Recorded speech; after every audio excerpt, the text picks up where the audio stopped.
চিন্তায় পড়ে গেলাম। কেমন করে এত টাকা জোগাড় করব? আমার বাবা একজন অসহায় মানুষ, তিনি এত টাকা কোথায় পাবে? আমিও কিছুই ভাবতে পারছি না। কি করব, আমার মাথায় কাজ করছে না। আসলে মেয়েদের কপালটা এরকমই হয় নাকি? আমি যদি টাকা নিয়ে বাড়িতে ফিরতে না পারি, তাহলে আমাকে তালাকনামা দিয়ে দিবে। আমি এটা কিভাবে সহ্য করব? আমি তা কিছুতেই সহ্য করতে পারব না। মানুষের জীবনে বিয়ে একবার হয়। এসব দুশ্চিন্তা আমার মাথায় ঘুরপাক খাচ্ছিল। আমি এখন কি করব? এসব ভাবতে ভাবতে বাবার বাড়ি গেলাম। বাবার বাড়ি গিয়ে দেখি বাবা অসুস্থ। আমার মা মারা গেছেন আমার বয়স যখন 10 বছর তখন। আমাকে আমার বাবা খুব কষ্ট করে বড় করেছে এবং লেখাপড়া করিয়ে মানুষ করেছে। আমার নামটা মা রেখেছিল আয়েশা। বাবা আমাকে ধুমধাম করে বিয়ে দিয়েছিল। যাই হোক, বাবার অসুস্থতা দেখে আমি কিছুতেই শ্বশুরবাড়ির ঘটনাটা শেয়ার করতে পারছি না। বাবা শুনলে হয়তো বাবার মনটা অনেক খারাপ হয়ে যেতে পারে। এমনও হতে পারে বাবার অসুস্থতাও বেড়ে যেতে পারে। আর তাই বাবাকে বলতে পারছি না, কিন্তু বাবা ছাড়া আমার যে পৃথিবীতে আর কেই নেই। বাবাকে তো বলতেই হবে। আমি কি করব? এসব ভাবতে ভাবতে আস্তে করে বাবাকে ডাক দিলাম।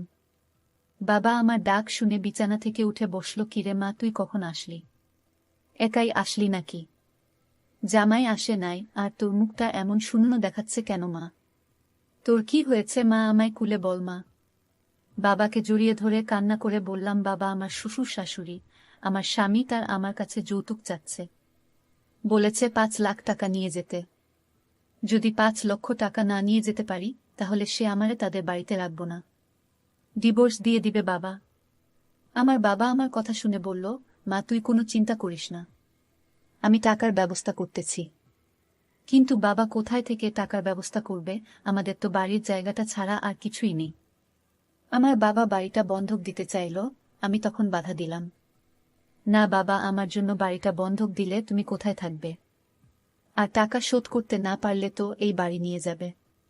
তার চেয়ে বরং আমি আমার স্বামীর বাসায় ফিরব না, আর যাব না।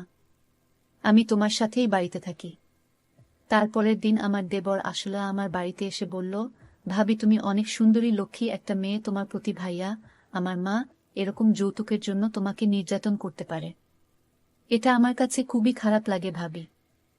আমার দেবরের নাম জিনুক, বয়স মাত্র 10 বছর। আর এই 10 বছরের দেবর আমার কোনো কষ্ট দেখতে পারত না। আমার দেবর ছোট মানুষ, বলতে গেলেই একটা বাচ্চা মানুষ। যাইতোক দেবর আমায় বলল, ভাবি, আমি তোমাকে 5 লাখ টাকা দিব, কিন্তু একটা শর্ত আছে। আমি বললাম, কি শর্ত? আর তুমি ছোট মানুষ, তুমি এত টাকা কোথায় পাবে? আরে ভাবি, আমি ছোট হলে কি হবে? আমার মাথায় যে জ্ঞান আছে, তোমার মাথায় সেই জ্ঞান নেই। এবং কি আমার ভাইয়াও তা পারবে না। আমি তো আমার দেবরের কথা শুনে অবাক, কি বলে পাগলের মতো। তবে ভাবি, আমার একটা শর্ত আছে, যদি শর্ত মানতে রাজি হও তাহলে আমি তোমাকে টাকা দিব। আমি বললাম, নিজে একটা চকলেট কিনে খেতে পারে না, আর সে নাকি আমাকে 5 লাখ টাকা দিবে।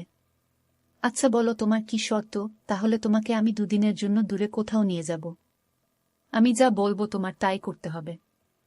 আমার সব কথা তোমার শুনতে হবে। ভাবি, আমি যা করতেছি তোমার ভালোর জন্যই করব। আমি তোমার খারাপ চাইব না কখনো। আমি মনে মনে চিন্তা করলাম, মাত্র 10 বছরের একটা ছেলে, মানে আমার দেবর, সে আমাকে দূরে নিয়ে কি করবে? এই ছোট ছেলেটার মতলব কি? কিন্তু একটা কথা আমার মাথায় আসছে না, যে মাত্র 10 বছরের ছেলে, সে আমার কাছে কি চায়। না, আমি মনে মনে চিন্তা করলাম, আমি তাকে বলবো, আগে টাকাগুলো দেখাও, তারপর তুমি যা বলবে আমি তাই শুনব, এবং তার মতলবটা আমি বুঝব আসলে কি চায়। তারপর আমি তাকে ডাক দিলাম, ঝিনুক, তোমার সাথে যাওয়ার আগে তোমার কাছে টাকা আছে কিনা সেটা দেখতে হবে। তুমি দেখাও টাকাগুলো, তারপর আমি তোমার সাথে যাব। তখন সে আমাকে তার ব্যাগ থেকে সবগুলো টাকা আমাকে দেখালো। আমি তা দেখে প্রায় অজ্ঞান হয়ে যাওয়ার মতো অবস্থা। আমি বললাম, এত টাকা তুমি কোথায় পেলে? সে বলল, ভাবি, আমি টাকাগুলো আমার বাবার সুইটকেস থেকে চুরি করেছি। আমি বললাম, কেন করলে চুরি? কেন করেছি? আমি তোমাকে তো বললাম তোমাকে দূরে কোথাও নিয়ে যাব, 2 দিনের জন্য, তার বিনিময়ে তোমাকে টাকাগুলো দিয়ে দিব। আমি তাকে প্রশ্ন করলাম, আমাকে দূরে নিয়ে গেলে তোমার লাভ কি? আমার লাভ ক্ষতি সেটা তোমার ভাবতে হবে না ভাবি। তুমি যাবে কি না বলো? আমি বললাম, তোমার সাথে আমি ঘুরতে গেলাম এবং তুমি যা বলবে তা শুনলাম, কিন্তু তোমার বাবা যদি জানতে পারে তুমি টাকা চুরি করেছ তাহলে তো তোমাকে পিটাবে। আমি বললাম, সে চিন্তা তোমার করতে হবে না, বেশি কথা না বলে আমার সাথে চলো। আমি তার মনের উদ্দেশ্যটা জানার জন্য তার সাথে ঘুরতে যেতে রাজি হলাম। তারপর আমাকে নিয়ে সে কক্সবাজার সমুদ্র সৈকতে নিয়ে গেল। তারপর আমরা থাকার জন্য একটা হোটেল ভাড়া করতে গেলাম, কিন্তু হোটেলের মালিক আমাদের রুম দিতে রাজি হচ্ছিল না, কারণ আমার সাথে যে ছিল মানে আমার দেবর, তার তো বয়স কম। হোটেল মালিক আমাকে প্রশ্ন করল, তোমাদের সম্পর্ক কি? আমরা সম্পর্ক না জেনে আমরা রুমে থাকতে দেই না, এটা আমাদের নিয়মে নেই। তোমাদের সম্পর্ক কি? ভাবি তখন আমাকে একটু আড়ালে নিয়ে বলল, এখন আমাদের পরিচয় কি দিবে? আমি বললাম, ভাবি তুমি যদি কিছু মনে না করো তাহলে আমরা স্বামী স্ত্রী পরিচয়টা দিয়ে দেয়। এটা তো আমাদের মিথ্যা পরিচয়, 2 দিন সময় আমাদের তো কক্সবাজার থাকতে হবে, আর যদি আমরা রাতে কোথাও আশ্রয় না পাই তাহলে থাকবো কোথায়? তাই 2 দিনের জন্য মিথ্যা পরিচয়টা দিয়ে দেই। আমি তো তার কথা শুনে অবাক হচ্ছি, একটা ছোট ছেলের মাথায় এত বুদ্ধি কোথা থেকে আসলো? আমি দেবরকে বললাম, ঠিক আছে, তোমার যেটা ভালো মনে হয় সেটাই করো, আর আমার তো তোমার সব কথা শুনতে হবে, সেটা তো আগে থেকেই বলা। হোটেল মালিককে বললাম, উনি আমার স্বামী। হোটেল মালিক একটা শুনে অবাক হয়ে গেল, এত ছোট ছেলে আপনার স্বামী হয় কিভাবে? আমি বললাম, হবে না কেন? এখনকার যুগে কি আর বয়স দেখে বিয়ে হয়? যার যারে পছন্দ হয় তাকে বিয়ে করে ফেলে। ভাবি আমার সাথে মিথ্যা বউ সেজে হোটেলে উঠলাম, এছাড়া আমাদের আর কোনো উপায় ছিল না। সারাদিনের ক্লান্ত শরীরে আমার রাতে প্রচুর ঘুম পাচ্ছিল। আমি আমার দেবরকে বললাম, তুমি কোথায় থাকবে, নিচে নাকি কাঠে? আমি বললাম, ভাবি তুমি কি ভুলে গেছ? আমি যা বলি তুমি তাই করবে। তাহলে আজ আমার একটা কথা রাখতে হবে। সেই কথাটা আমি কি করে বলি? আচ্ছা ভাবি, তুমি রাগ করবে না তো? আচ্ছা ভাবি, আমাকে তোমার কেমন লাগে? হঠাৎ এই প্রশ্ন কেন? আরে ভাবি, এমনিতেই জিজ্ঞাসা করলাম, আর কি? কেন, আমার দেবর তো অনেক সুন্দর, বয়সটা আর কি কম? ভাবি, আমি তোমাকে যে কথাটা বলবো সেই কথা বলার পর তুমি রাগ করবে না তো? ভাবি বলল, ঠিক আছে, আমি রাগ করব না। কি বলতে চাও বলো? আমি বললাম, ভাবি আমি তোমাকে 5 লাখ টাকা দিয়ে কিনতে চাই। মানে? মানে হলো 5 লাখ টাকা দেনমোহর দিয়ে তোমাকে বিয়ে করতে চাই। আমি আমার বাবা মাকে দেখিয়ে দিতে চাই যে এই দুনিয়া এখনো ভালো ছেলে আছে। আরে ভাবি, আমার ভাইয়া তোমাকে যৌতুকের জন্য অত্যাচার করছে, আমি তা কিছুতেই সহ্য করতে পারছি না, আর তাই ভাইয়াকে উচিত শিক্ষা দিতে হবে। আমি তোমাকে 5 লক্ষ টাকার দেনমোহর দিয়ে তোমাকে বিয়ে করে আমি আমার বাবা মাকে দেখিয়ে দিতে চাই যে আপনার ঘরে একটি ভালো সন্তান আছে, যে কিনা যৌতুক ছাড়াই বিয়ে করতে চাই। ভাবি বলল, এ হয় না, তুমি বিয়ের কি বুঝবে, তোমার তো বয়স হয়নি।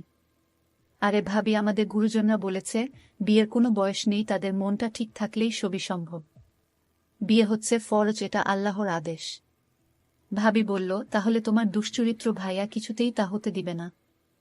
আরে ভাবি, তুমি কোনো চিন্তা করো না, আমি তোমাকে এখন যে বুদ্ধিটা দিব আর সেই বুদ্ধিটা কাজে লাগাতে পারলেই তুমি সাকসেস, আমি গ্যারান্টি দিলাম।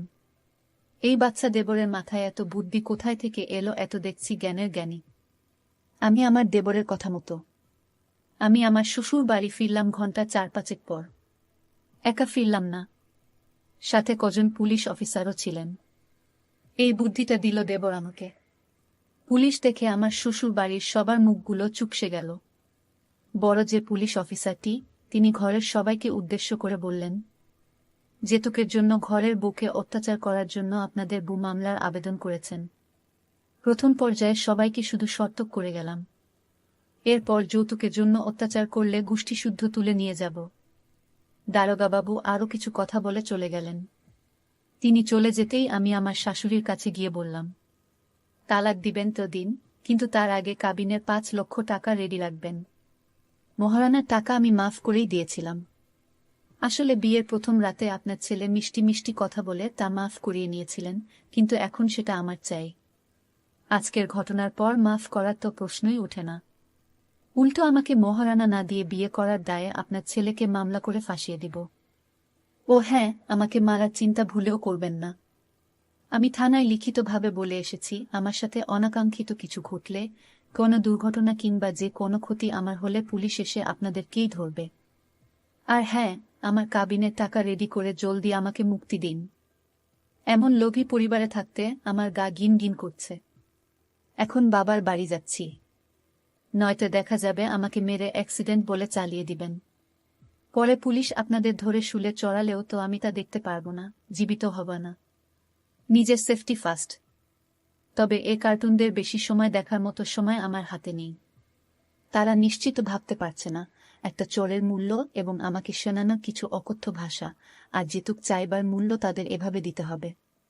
সকালে আমাকে যেতুকের দাবি করে চর না মারলে আজ আমি তাদের লক্ষ্মীমন্ত ঘরের বউ থাকতাম। তারা আমার শান্তশিষ্ট বিড়ালের মতো রূপটা দেখে ভেবেছিলেন আমাকে যাই মারুক, আমি তাদের পায়ের কাছে গিয়ে মিউ মিউ করব, কিন্তু তারা মানুষ চিনতে ভুল করেছে। বিয়ের আগে আমার নামে ভালো করে খোঁজ করলে জানত বিড়ালের মুখোশ পরা একটা বাঘিনীকে তারা পুত্রবধূ করেছে। যেই আমি অন্যের সাথে অন্যায় হওয়াকে সমর্থন করি না, সে কিনা নিজের সাথে অন্যায় মুখ বুঝে সহ্য করে নিবে। হ্যাঁ, বিপদ আপদে আপন মানুষই আপন মানুষের পাশে দাঁড়ায়, সাহায্য করে। সে হোক ভাই বোন, আত্মীয়, বন্ধু কিংবা মেয়ে জামাই, কিন্তু সাহায্য চাইবারও ধরন আছে। তারা আমাকে বুঝিয়ে বলতে পারো তো ধার হিসাবে নিবে বা এখন সাহায্য করুক পরে ফিরিয়ে দিবে, কিন্তু তাদের চাইবার ধরন যেন আমার বাবার কাছে তারা টাকা পায়, অথবা আমার বাবা মেয়ে বিয়ে দিয়ে খুব ঠেকে গেছে, তাদের টাকা দিতে বাবা বাধ্য। যে যেমন তার সাথে তেমনই করতে হয়, যেমন কুকুর তেমন মুগুর। যাই হোক, বাবার বাড়ি যাচ্ছি, বাবাকে ঘটনাটা বলতে হবে। জানি বাবা শুনলে মুচকি হেসে বলবেন, ঠিক করেছিস। আমার মায়ের বাংলাদেশ, বাংলার সরল মায়ের মতোই চিন্তায় কেঁদে কেটে এক করবে, তাকেও সামলাতে হবে। সকাল থেকে কি খারাপ দিনটাই না গেল, আর সহ্য হচ্ছে না, চা খেতে হবে, কড়া লিকার। আমি বাবাকে বললাম, বাবা এমস্ত কিছু করেছে এবং আমাকে বুদ্ধি দিয়েছে আমার 10 বছরের দেবর, তার কোনো তুলনা হয় না। তার মাথায় এত বুদ্ধি আল্লাহ দিয়েছেন। আজ যদি এমন একটা দেবর আমার পাশে না থাকত, তাহলে আমার কি অবস্থা হতো বাবা? আমার কথাগুলো শুনে বাবা কান্না গলায় বলল, তোর দেবর কোথায়, ওকে ডাক, ওকে আমি সেলুট জানাই। আমার দেবর তখন বাবার সামনে আসলো আর বাবাকে বলল, বাবা এটা ছিল আমার কর্তব্য, সমাজে কেন নারীরা যৌতুকে দায়ে নির্যাতিত হবে। তার কিছুদিন পর আমি আমার স্বামীকে ডিভোর্স দিয়ে দিলাম। বাবার সম্মতিতে আমি 10 বছরের লক্ষ্মী দেবরকে বিয়ে করে নিলাম। আমি এমনি একটা ভালো ছেলে চেয়েছিলাম, আল্লাহর কাছে চাইলে খালি হাতে ফেরত দেন নাই। আমি বিয়ের আগে নামাজ পড়ে দোয়া করতাম, আমি হে আল্লাহ, তুমি আমার জীবনে একটা ভালো মানুষ দিও। আজ সেই আশা আল্লাহ পূরণ করেছে। যেতুক নামক সামাজিক ব্যাধির চিকিৎসা কিছুটা কেশলে করতে হবে। আজ আমার দেবরের মতো কৌশল ব্যবহার করলে বা সমাজের প্রত্যেক ছেলে যদি আমার দেবরের মতো হতো, তাহলে সমাজ পরিবর্তন হয়ে যেত খুব সহজে।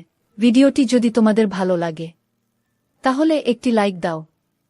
প্রতিদিন আমি তোমাদেরকে একটা করে নতুন গল্প উপহার দিব, তাই তোমাদেরকে অনুরোধ করে বলছি, তোমরা যদি এই রকম ধরনের ইন্টারেস্টিং গল্প পেতে চাও তাহলে দয়া করে আমার চ্যানেলটি সাবস্ক্রাইব করো। পরিশেষে তোমাদের সকলের সুস্বাস্থ্য কামনা করি। ভিডিওটি দেখার জন্য তোমাদের সকলকে অসংখ্য ধন্যবাদ।